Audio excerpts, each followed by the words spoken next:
Hello folks, and welcome to the very first installment of On the Menu. My name is Blue and I'll be your server today.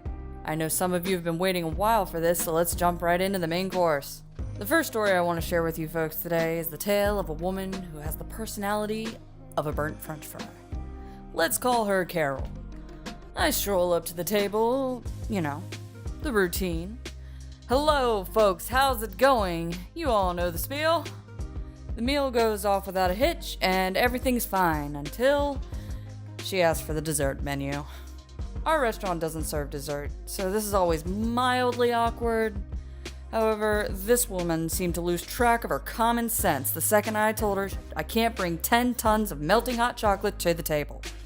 She proceeds to calmly say, "Well, go get some."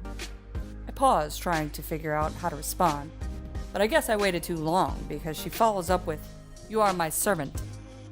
No, Carol. I'm an employee at a nice restaurant, not your personal attendant.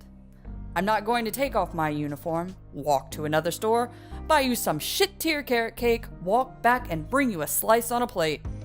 So with the rage of a burning fire in my heart, fist quaking at my sides at this insult, I smile back at her. What do you guys expect? Thankfully, her son was embarrassed enough to just beg for the check. I gladly hand it over and walk away from Carrot Cake Carol, hopefully forever. For this next story, I'm going to recount an encounter from another lovely server, Pink. The man at the table is a regular guest at her restaurant, who happens to be on a date. Pink goes over to the table to get their order, but the woman is mouthing something she can't understand to her while hiding behind the menu. She suggests the couple have a few more minutes to look over the menu, but the woman is found shortly after and asks for help. Long story short, poor Pink is now escorting the woman out of the back, leaving her date, and it's just awkward all around. If you've ever been on a fizzle-out date like this, don't worry. I promise your server does not care. We really don't. We're not judging you. We don't care.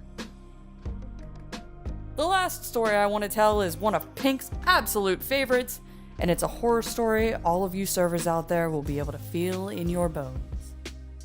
Every server has automated responses that are repeated many times throughout the day or night. Sometimes you give the wrong auto response and it's embarrassing, and sometimes this happens. I am trying to speak to a table that has just received their entrees. I guess the wires between "how's it hanging," something I say to my coworkers ironically, and "how's the food, folks?" I blurt out, "How's the food hanging, folks?" This must have been the only time in known history that the entire table actually listened to what I was saying. They all look at me, stunned. My entire body froze, and the best I could do was, "Everything tasting good?" They nodded, and I scurried away to hide in the back. It was awful. Well, I hope you enjoyed all the stories for today. If you want to see more, please leave a like and subscribe for more restaurant-themed content. Have a great rest of your day and come back real soon.